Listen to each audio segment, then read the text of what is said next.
លេងតែបែបហ្នឹងងាប់ហើយមុនចូលម៉ាសាលុយដុល្លារស៊ីនចេញពីម៉ាសាវិញសាប់តែលុយដុល្លារសែនបងប្រុសដែលជាជនជាតិវៀតណាមម្នាក់ចូលទៅធ្វើការម៉ាសានៅកន្លែងមួយមុននឹងចូលទៅនឹងលុយគាត់បានដកចេញពី AVA សិតតែលុយដុល្លារស៊ីនចំនួន $25,000 ដុល្លារចូលម៉ាសារួចចេញមកវិញត្រូវបានគេបន្លំដូរយកដាក់លុយសែនជំនួសនឹងលុយស៊ីនរបស់គាត់ដាក់លុយសែនហ្នឹងចំនួន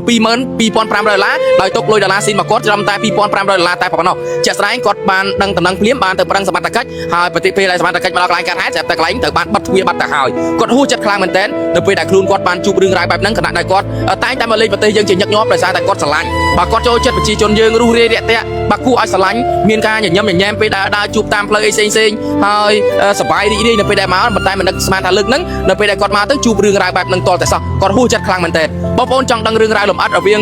រឿងគាត់របៀបម៉េចសូមបងប្អូនទៅស្ដាប់កិច្ចពិភាក្សារវាងខ្ញុំជាមួយនឹងគាត់ទាំងអស់គ្នាបងជាអ្នកបកប្រែគាត់បងណែ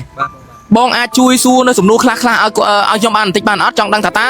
គាត់មកប្រទេសកម្ពុជាយើងនេះនៅថ្ងៃណាហើយគាត់មកលេងនេះក្នុងគោលបំណងអីមុននឹងឈានដល់ថ្ងៃកាត់ហេតុត្រូវបានគេបន្លំលុយ Can you tell me what is the date that you came to Cambodia and what is your purpose to come to Cambodia? I came here on August 13th, and I came here to play the poker tournament, the WPT poker tournament at Naga World. តែបងបាទគាត់និយាយថាគាត់ម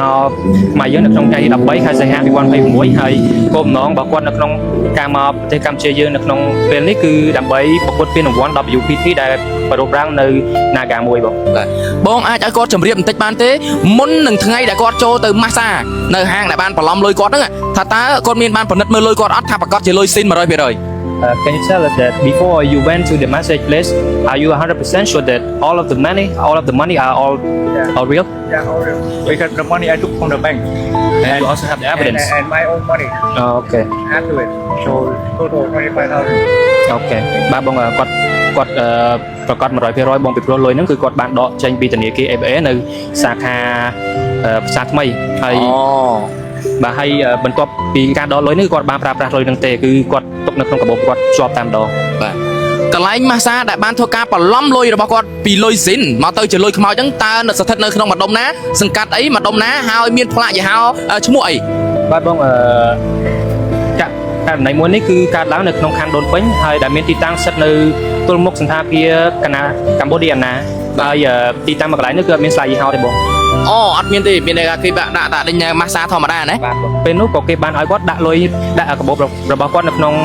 ទូដាក់សម្ភារៈហើយទូសម្ភារៈនោះគឺស្ថិតនៅក្នុងបន្ទប់ម៉ាសាតែមួយតែម្ដង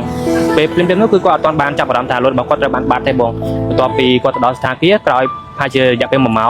ងក្រោយពេលដែលកាត់ហេតុគាត់ក៏បានឆែកមើលលុយរបស់គាត់ឡើងវិញហើយគាត់ក៏ឃើញថាលុយរបស់គាត់ត្រូវបានបាត់ហើយចំណុចកណ្ដាលនៃលុយដែលគេត្រូវបានគេស្រោបហ្នឹងគឺជាលុយคล้ายៗហើយលុយដែលនៅសងខាងស្រោបជាមួយនឹងលុយคล้ายៗហ្នឹងគឺជាលុយរបស់គាត់ប្រកាសដែលមានចំនួន $2,500 ដុល្លារជួយបញ្ជាក់គាត់បន្តិចឲ្យខ្ញុំបានអត់ថាតើពេលដែលគាត់ដឹងថាខ្លួនឯងត្រូវបានគេធ្វើការបន្លំលុយបែបហ្នឹងគាត់មានបានទៅធ្វើការប្តឹងសមត្ថកិច្ចឲ្យសមត្ថកិច្ចចុះមកអន្តរាគមន៍ភ្លាមៗនៅកន្លែងទីតាំងហាងហ្នឹងទេ After you found out that your money was fake did you report it to the police station Yes I did and have the police went wrote a report with the fingerprint and did they went to the place that had the massage place we went back but it shut down it's already closed everyone gone no one there closed and we the police took the photo of me standing in front of the place for evidence but nobody there until now nobody come back closed until now បាទបង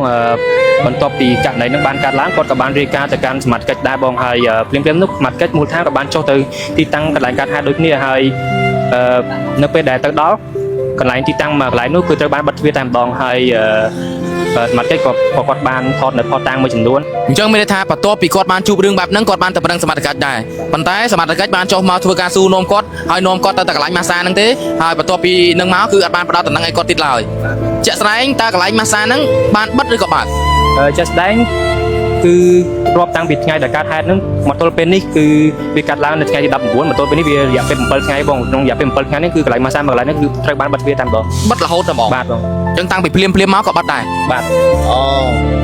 ប្រិមត្តទូរទស្សនិកជនជាទីមេត្រីសាច់រឿងនេះសូមបញ្ជាក់ឲ្យបងប្អូនយល់មានន័យថាគាត់គឺជាជនជាតិវៀតណាមគាត់បានមកធ្វើការលេងកម្សាន្តនៅប្រទេសខ្មែរយើងហើយគាត់ ដើរថ្មជើងលក្ខណៈដើរកំសាន្តណាត្រូវបានកន្លែងម៉ាសាផ្លាកយីហោមកកន្លែងធ្វើការអូសទាញគាត់ដើម្បីឲ្យចូលទៅធ្វើការម៉ាសាបន្ទាប់ពីចូលម៉ាសាទៅលុយរបស់គាត់ដែលដាក់នៅក្នុងកាបូបនឹងចំនួន